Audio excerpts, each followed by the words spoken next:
하나님의 말씀은 마태복음 24장 1절에서 14절의 말씀입니다. 마태복음 24장 1절에서 14절 말씀입니다. 제가 하나님의 말씀을 봉독합니다. 예수께서 성전에서 나와서 가실 때 제자들이 성전 건물들을 가리켜 보이려고 나아오니 대답하여 이르시되 너희가 이 모든 것을 보지 못하느냐? 내가 진실로 너희에게 이르노니 돌 하나도 돌 위에 남지 않고 다 무너뜨려지리라. 예수께서 감람산 위에 앉으셨을 때 제자들이 조용히 와서 이르되 우리에게 이르소서 어느 때에 이런 일이 있겠사오며 또 주의 임하심과 세상 끝에는 무슨 징조가 있사오리이까? 예수께서 대답하여 이르시되 너희가 사람의 미혹을 받지 않도록 주의하라. 많은 사람이 내 이름으로 와서 이르되 나는 그리스도라 하여 많은 사람을 미혹하리라. 난리와 난리 소문을 듣겠으나 너희는 삼가 두려워하지 말라. 이런 일이 있어야 하되 아직 끝은 아니니라. 민족이 민족을 나라가 나라를 대적하여 일어나겠고 곳곳에 기근과 지진이 있으리니 이 모든 것은 재난의 시작이니라. 그때 사람들이 너희를 환난에 넘겨주겠으며 너희를 죽이리니 너희가 내 이름 때문에 모든 민족에게 미움을 받으리라. 그때 많은 사람이 실족하게 되어 서로 잡아주고 서로 미워하겠으며 거짓 선지자가 많이 일어나 많은 사람을 미혹하겠으며 불법이 성함으로 많은 사람의 사랑이 식어지리라. 그러나 끝까지 견디는 자는 구원을 얻으리라. 이 천국 복음이 모든 민족에게 증언되기 위하여 온 세상에 전파되리니 그제야 끝이 오리라. 아멘. 말씀을 통한 주의 은혜와 평강이 모인 모든 자들 가운데 넘치기를 축원합니다. 예수님께서는 마태복음 23장에 외식하는 유대 종교 지도자들의 외식을 드러내시고 화 있을진저라는 선언을 통해서 그들의 위선을 책망하시고 심판을 애통 가운데 선포하셨습니다. 이어서 주님은 당시 유대 지도자들을 향한 책망에 그치시는 것이 아니라 이제 심판과 재림 그리고 종말에 대한 구체적인 예언과 교훈으로 이제 확장시켜 나가는 것이 바로 24장과 25장의 말씀인 것이죠. 그래서 이 24장과 25장은 흔히 감람산 강화라고 불리는 내용이고 마태복음에 기록된 예수님의 5번째 강화이자 마지막 강화입니다. 강화라는 말은 이제 길게 이어지는 가르침, 강론이라는 의미이죠. 우리가 앞서 살펴본 5장부터 7장의 산상수훈이나 제자들을 파송하시기 전에 마태복음 10장에 제자들을 가르치신 것이나 13장 이후에 나오는 천국 비유의 강화들이나 그리고 18장에 이제 교회 공동체에 대한 강화 그리고 오늘 본문이 바로 5번째 강화로서 마태복음에 등장하는 강화들이죠. 그래서 사람들은 이제 세상의 끝이라는 말 그리고 종말이라는 단어를 들으면 자연스럽게 긴장감과 두려움을 느낍니다. 그러면서 이제 사람들의 관심은 그것이 언제 일어날까, 언제 오게 될까, 어떠한 방식으로 일어나게 될까를 항상 두려워하는 가운데 궁금해하고 그러다 보니까 이제 징조를 찾고 미래를 예측합니다. 실제로 세상은 늘 마지막 때 종말에 대한 소문으로 떠들썩하죠. 최근에도 보면 일본에서 한 만화가가 이제 내가 본 미래라는 그 90년대에 이렇게 한 작품을 통해서 2025년 7월에 이제 일본의 대지진과 쓰나미가 있을 것이다라고 이렇게 그 작품 가운데 그 내용을 담아서 그렸는데 많은 사람들이 그 만화의 내용들을 가지고 이제 실제로 일어나는 것이 아닌가 불안에 떨기도 했죠. 어떻게 보면 예언도 아닌 예언 때문에 뭐 일본 방문 계획을 취소하는 사람들도 생기고 그 속에서 두려움 가운데 살아가던 자들이 있었습니다. 일본뿐이 아니라 우리나라도 마찬가지죠. 뭐 몇 년 전만 하더라도 이제 스스로 계시를 보았다라고 주장하는 거짓 선지자들이 그렇게나 많이 등장해가지고 곧 한국 전쟁이 일어날 것이고 이 한국 전쟁을 통해서 제3차 대전이 발발하고 이제 종말이 시작될 것이다라고 하면서 이 막 예언하는 그러한 거짓 선지자들이 많이 등장하였고 그래서 이러한 내용들에 많은 그리스도인들이 또 현혹되어서 두려움 가운데 떨기도 했던 것이죠.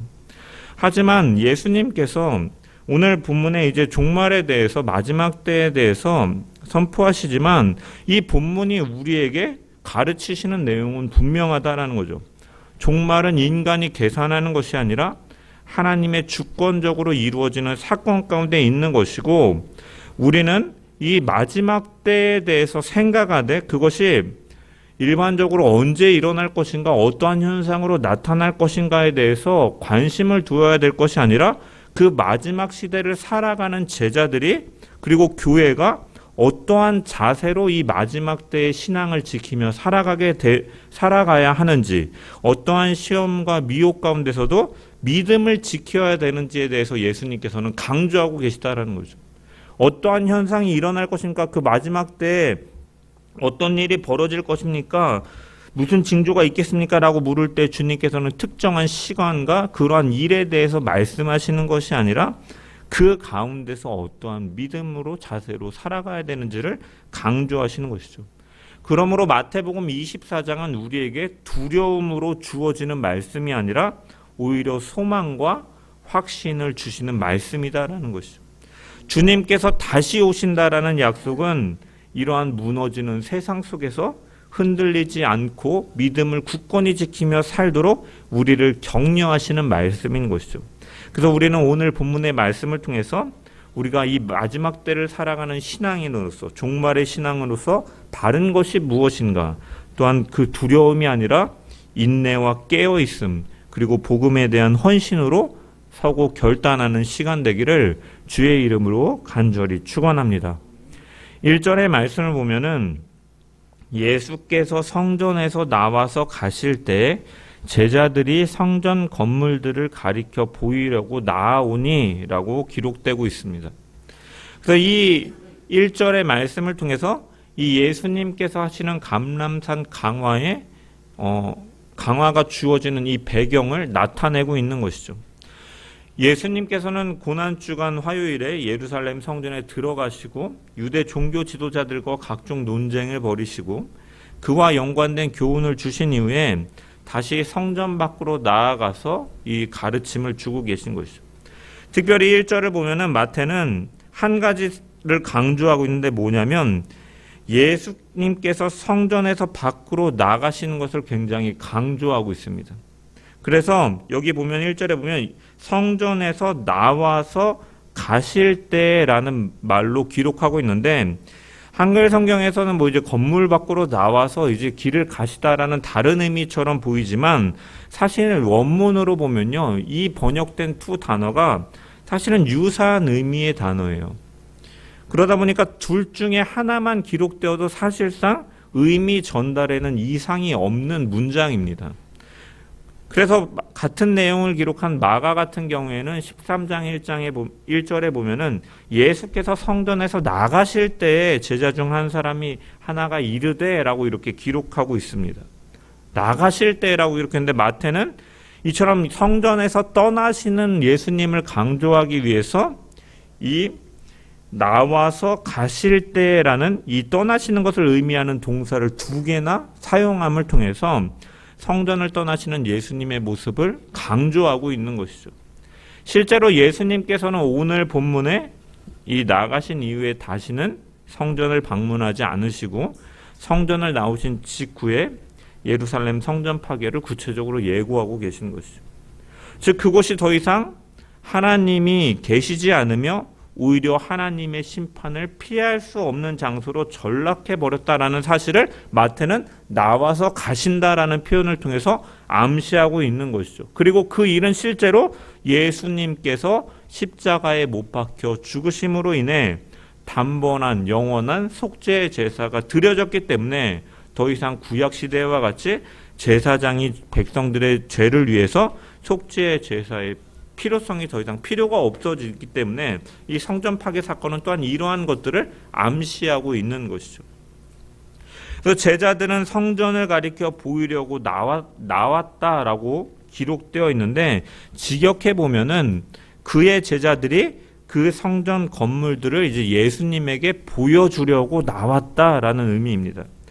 이 성전은 본래 이 솔로몬이 지었던 성전이 이제 바벨론의 침략으로 인해서 무너진 이후에 이제 포로기를 보내고 포로 귀환 이후에 이제 스룹바벨이 다시 세운 성전이 있었죠. 그런데 이 성전, 스룹바벨 성전은 굉장히 초라했기 때문에 유대인들에게는 항상 안타까운 마음이 있었어요. 솔로몬 시대 때 그 영광스러운 성전의 모습보다 축소되었기 때문에 안타까웠다라는 거죠. 그런 상황에서 이제 이 성전이 또한 주전 63년에서 62년 사이에 이제 로마에 의해서 이제 또 어느 정도 부서지게 되고 이런 일들이 있게 되니까 이제 로마에 의해서 유대를 다스리는 이제 헤롯 대왕이 이러한 배경 속에서 성전을 증축하기로 결정을 합니다. 왜냐? 이 헤롯은 유대인이 아니었거든요. 이방 이두메 출신이었기 때문에 이방 이두메 출신이었는데 이제 로마 황제의 이 총애를 받아서 유대의 왕이 된 사람인 거죠. 그래서 이 유대인들 로마의 지배를 받는 것을 통치를 받는다라는 것을 받아들이기 힘든 유대인들에게 이방인의 지시를 받아야 한다라는 이 사실은 더욱더 이 헤롯을 지지하기 힘든 상황인 것이죠. 그래서 헤롯은 유대인이 아니라는 약점을 가지고 있으니까 이제 내 영광을 좀 드러내고 내가 얼마나 위대한 왕인지, 그리고 유대인들에게 인기를 얻기 위해서, 환심을 사기 위해서 이제 예루살렘 성전을 크고 화려하게 확장시키는 거예요.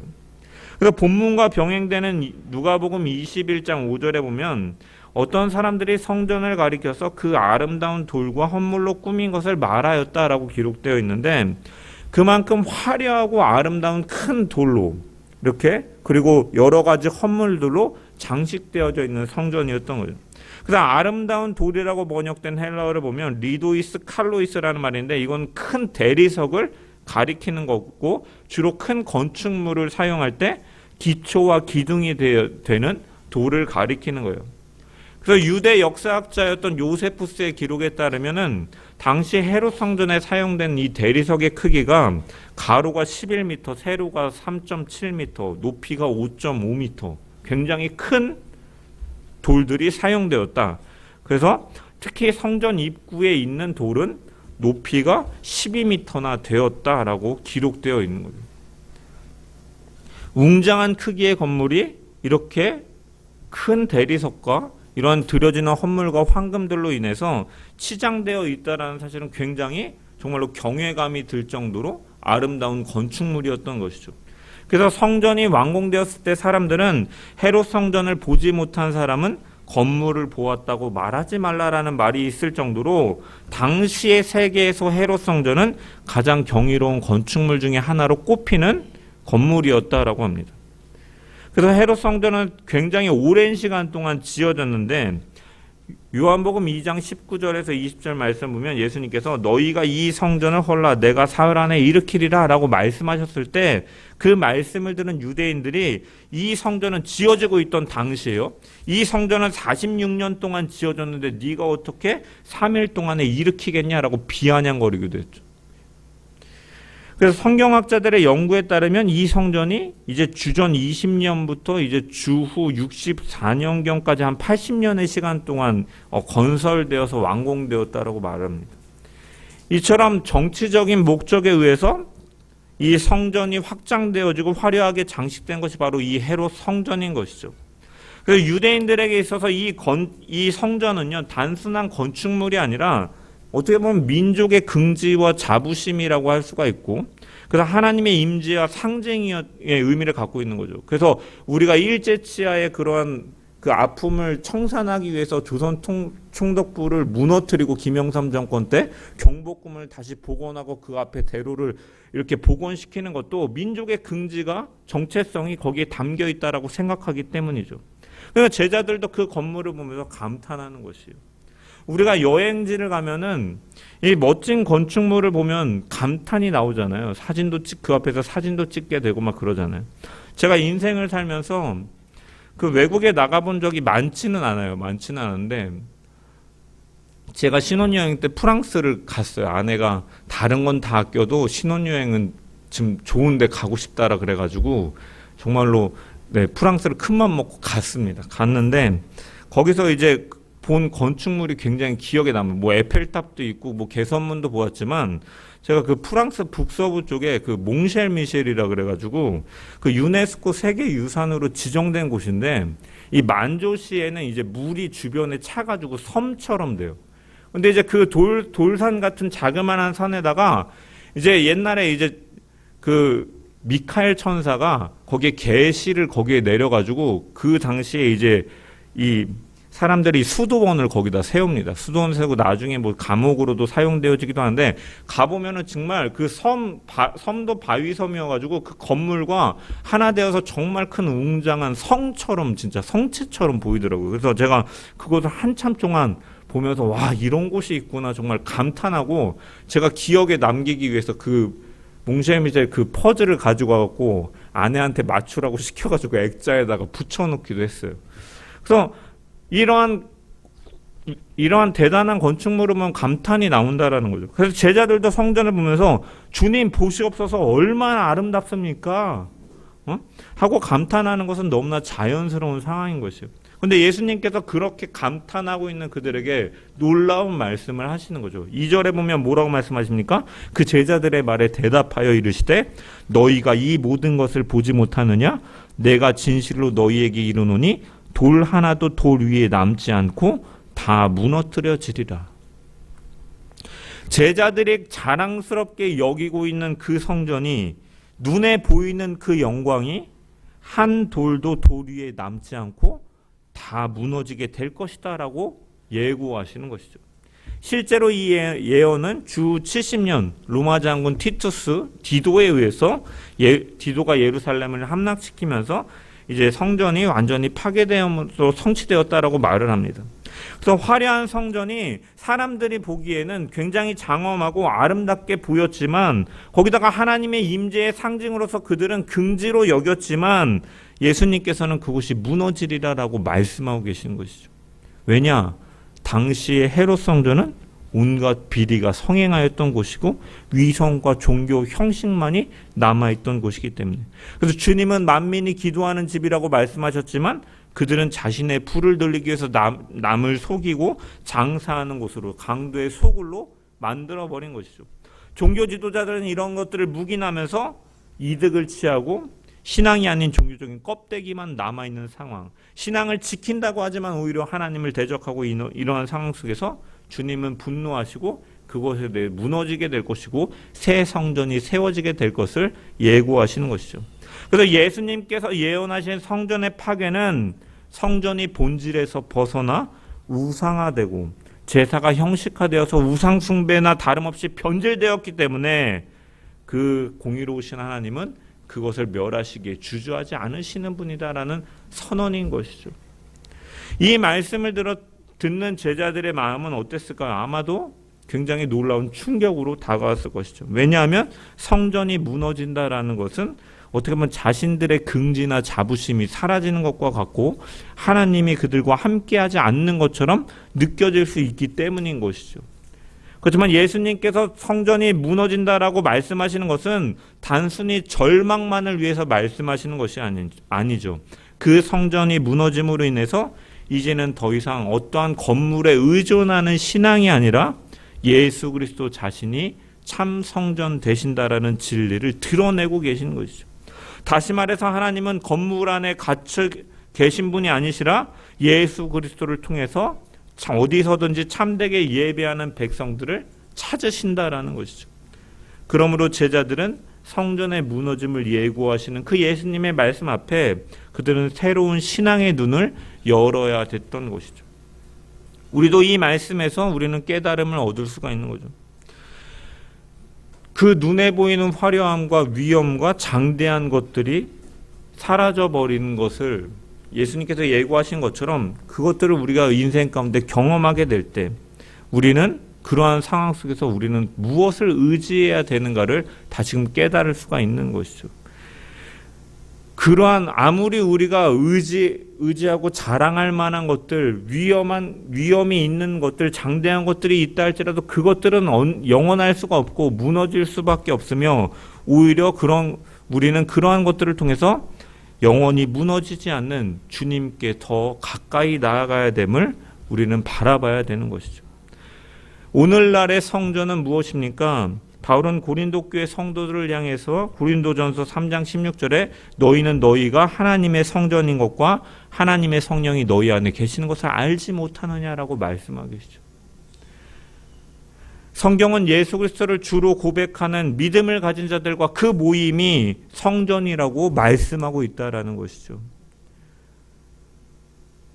그러므로 우리 성전된 우리는 다른 것들을 자랑하고 본질적인 것에서 벗어나서 종교적인 껍데기만 남아서만 되는 것이 아니라 우리는 우리의 참 성전 되시는 예수 그리스도의 그 반석 위에 기초를 세우고 그 머리 대신 그 주님의 말씀의 순종함을 통해서 온전한 성전으로 세워져 나가야 되는 자들이 되는 줄 믿습니다.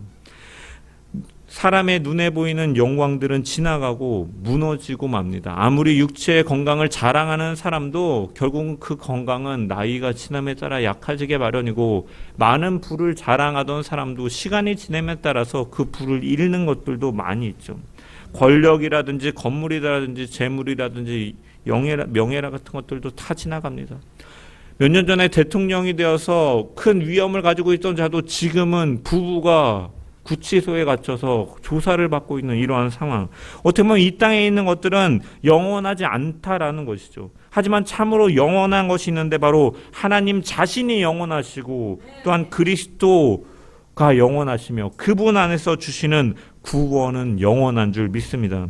그래서 히브리서 기자는 그리스도께서 참 성전이 되신다라고 말씀하셨고 요한계시록의 말씀에 마지막 새하늘과 새 땅에서는 성전을 내가 보지 못했으니 이는 주 하나님 곧 전능하신 이와 어린 양이 그 성전이심이라라고 증언하고 있는 것이죠. 참된 성전이 바로 어린 양이신 예수 그리스도다라고 선포하고 있는 거죠. 우리가 붙잡고 있는 성전이 무엇인가? 우리 눈에 아무리 화려하게 보이는 이 땅에 자랑할 것이라 할지라도 그것이 본질이 아니면 무너질 수밖에 없음을 기억하면서 우리는 오직 영원히 흔들리지 않는 하나님의 나라 예수 그리스도를 소망에 두고 살아가는 주의 백성들 되기를 축원합니다.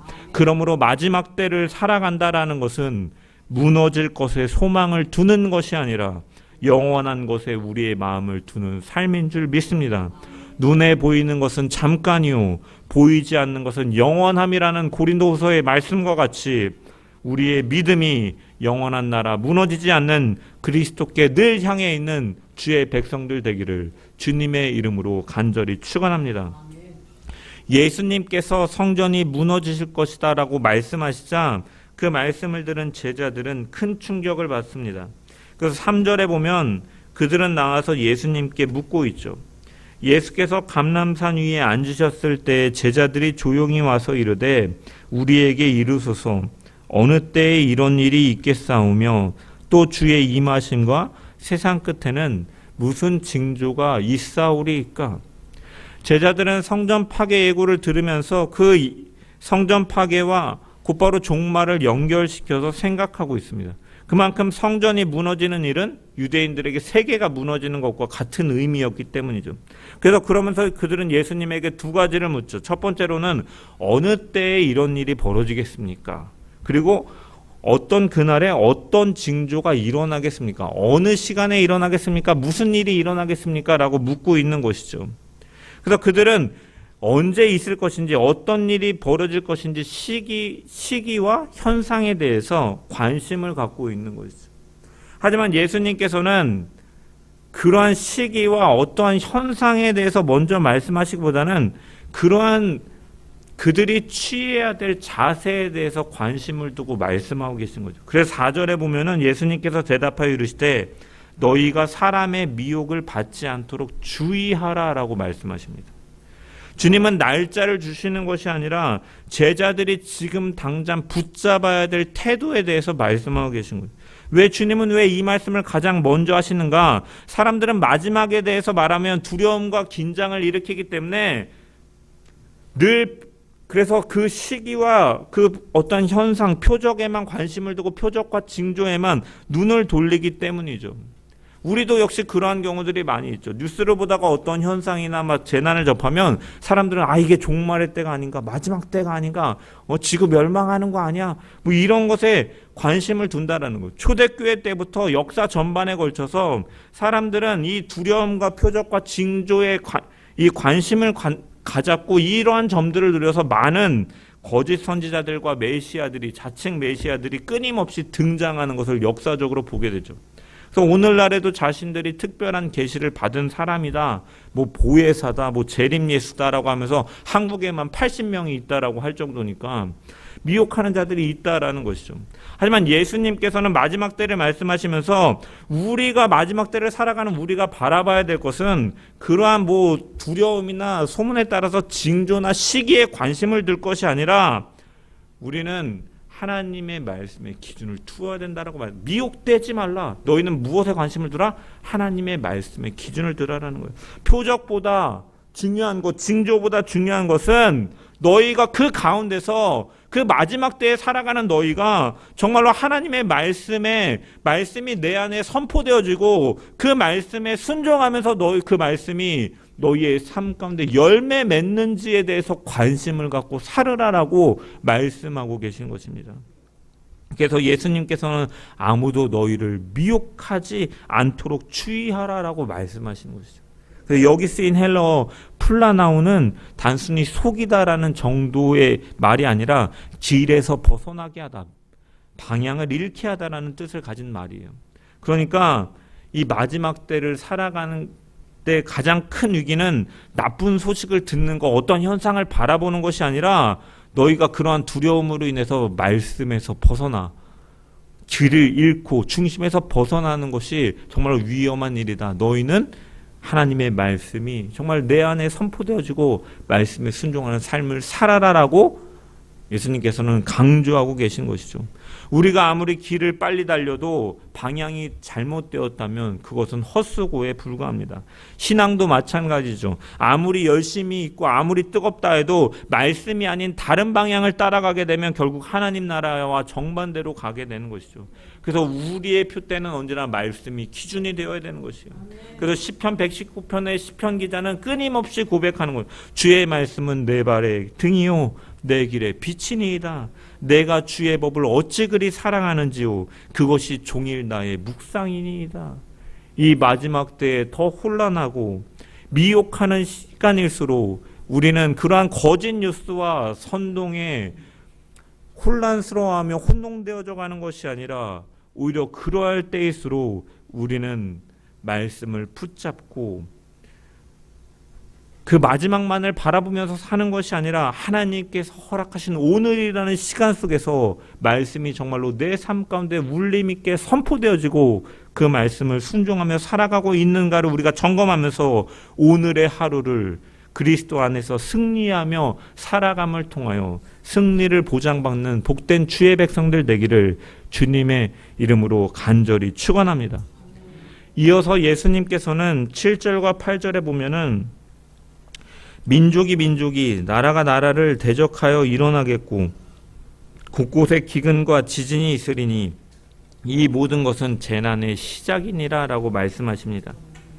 지진과 기근이 민족을 전쟁을 그래서 그리고 누가복음에 보면은 전염병이라는 말도 이 구절에 언급되어 있는데 이렇게 말씀하신 징조들은 이 마지막 때의 직접적인 이 징조의 현상이라고 이해하기보다는 우리가 당시에 그 마지막을 말하는 묵시 문학 속에서 이 자주 등장하는 그러한 표현들임을 우리가 기억해야 되고 그래서 인간을 죄로 인해서 마지막 때를 향해 갈 때 나타나는 하나님의 섭리 가운데 나타나는 이러한 현상들로서만 바라봐야 되지, 이러한 지진이 일어났을 때, 이러한 전쟁이 일어났을 때, 야 이제 곧 주님 오시겠구나, 이런 마지막 때로 해석하는 것은 위험한 것이죠. 그래서 이러한 특정한 징조들을 가지고 마지막 때를 미혹하는 자들은 강조하지만 8절에 보면 예수님께서는 이런 것들을 언급하시지만 보면 뭐라고 말씀하십니까? 이것이 종말의 직접적인 표징이 아니라 재난의 시작이다라고 말씀하고 계신 거예요. 그리고 예수님께서 6절에 보면 이런 일이 있어야 하되라고 말씀하고 계시죠. 그래서 여기 하되라고 번역된 헬라어 데이는 반드시 뭐뭐 해야 된다라는 의미로서 하나님의 섭리 속에서 이러한 것들은 반복되어지고 필연적으로 나타나게 될 일이다라고 말씀하고 계신 것이에요. 다시 말해서 우리가 세상에 어떠한 재난이 일어날 때, 뭐 전쟁이 일어나고 기근이 일어나고 전염병이 돌 때, 이제는 끝이다라고 두려워할 필요가 없는 것이죠. 왜? 이런 일은 역사 속에서 마지막을 향해 가는 중에 계속 반복되어져 가는 일이고 최종적 종말은 우리가 알 수가 없기 때문이죠.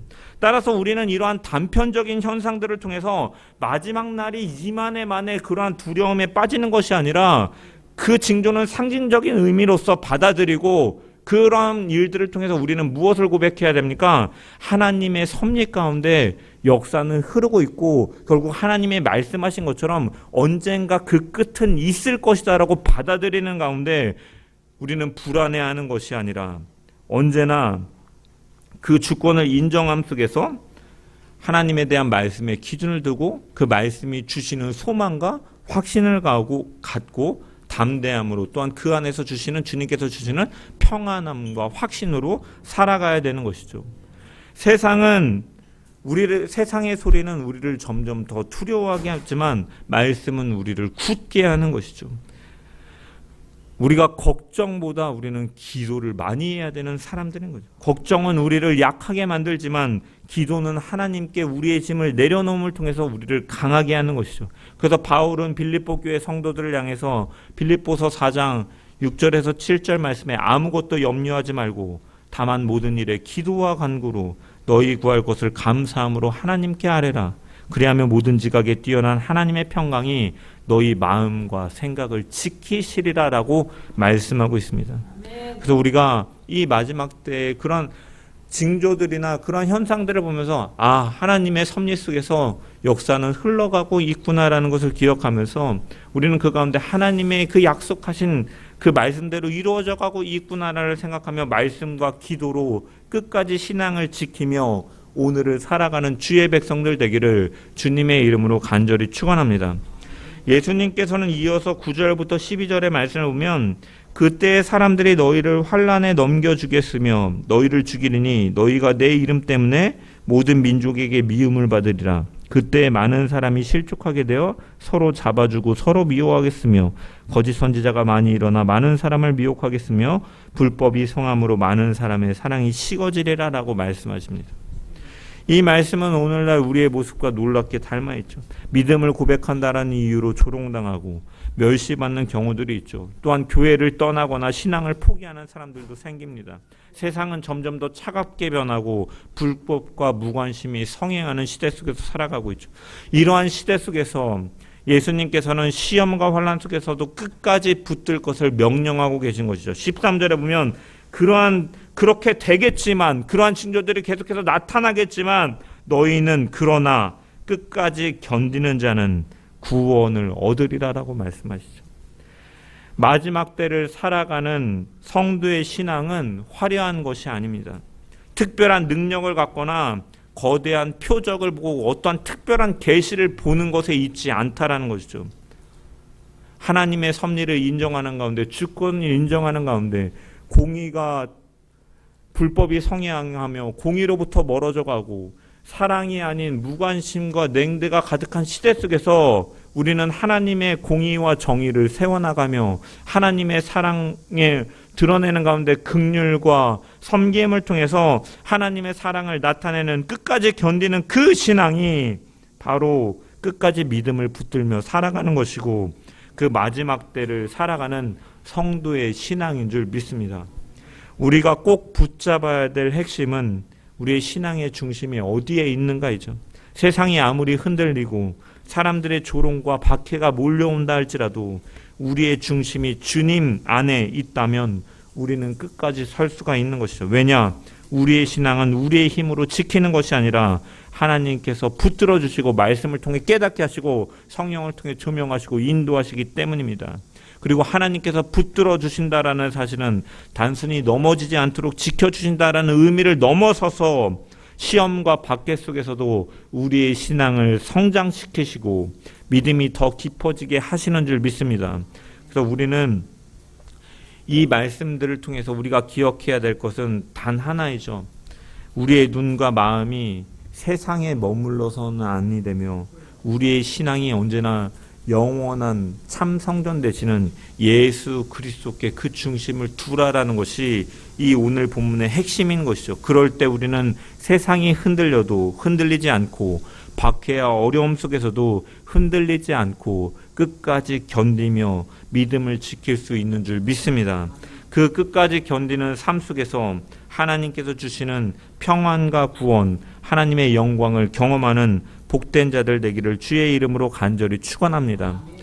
마지막으로 14절을 보면 예수님께서는 이 마지막 때의 목적을 말씀하고 계시죠. 14절의 말씀을 보면은 이 천국 복음이 모든 민족에게 증언되기 위하여 온 세상에 전파되리니 그때야 끝이 오리라 말씀하십니다. 이 천국 복음이 마지막으로 그 예수님께서 우리에게 보여주신 종말이 진짜 목적이다라는 것이죠. 그러므로 종말, 이 중요한 것은 종말은 두려움의 날이 아니라 무엇입니까? 복음을 받은 자들, 주님을 영접한 자들에게는 단순히 재앙이나 심판으로 끝나는 것이 아니라 하나님께서 선택하신 백성들을 그분 앞으로 불러 모으시는 날이다라는 것이죠. 소망인 날이다라는 것이에요. 그분의 구원을 온전히 이루시기 위해서 마지막 때가 있다라고 말씀하고 계신 것이죠. 그러므로 우리는 마지막 때를 두려워하면서 살아갈 자들이 아니라 오히려 복음의 완성을 기대하면서 살아가는 자들이 되어야 될 줄 믿습니다. 종말 신앙은 두려움 속에서 움츠려드는 삶이 아니라 믿음을 끝까지 지키고 복음을 향해 나아가며 그 완성될 하나님의 나라를 기대하는 가운데 복음을 증거하며 살아가는 삶인 줄 믿습니다. 우리의 삶 하나하나가 복음을 전하는 도구가 되고 작은 순종들이 모여서 하나님의 계획을 이루는 주의 백성들 되기를 주님의 이름으로 간절히 축원합니다. 우리가 복음을 전하고 사랑을 실천하고 믿음을 지키는 모든 것이 오늘 가운데 그렇게 행하며 살아가는 것이 바로 마지막 때를 준비하는 신앙의 행위인 줄 믿습니다. 이것이 비록 눈에 보이지 않는 긴 여정처럼 느껴지지만 하나님께서 분명히 말씀하시고 약속하셨기 때문에 반드시 이루어질 것이라는 것을 우리가 믿으면서 기다리는 가운데 오늘의 삶 가운데 복음의 열매를 맺어가는 주의 백성들 되기를 주의 이름으로 간절히 축원합니다. 말씀을 마무리합니다. 오늘 본문은 우리에게 4가지를 가르쳐줍니다. 미혹되지 말라, 말씀을 붙들고 길을 잃지 말라라는 거죠. 두려워하지 말라, 세상의 소식 속에서도 두려움과 환난 가운데 현상과 어떠한 그런 소문에 휩쓸리는 것이 아니라 말씀과 기도로 중심을 잡으라. 그리고 끝까지 견디라. 박해와 환난 속에서도 믿음을 포기하지 않고 소망과 확신 가운데 복음을 전하라. 이 4가지 메시지가 우리 가운데 선포되어 있음을 기억하면서 이 말씀을 붙들고 마지막 때를 살아가는 신앙인으로 날마다 서가는 복된 자들 되기를 주의 이름으로 간절히 축원합니다.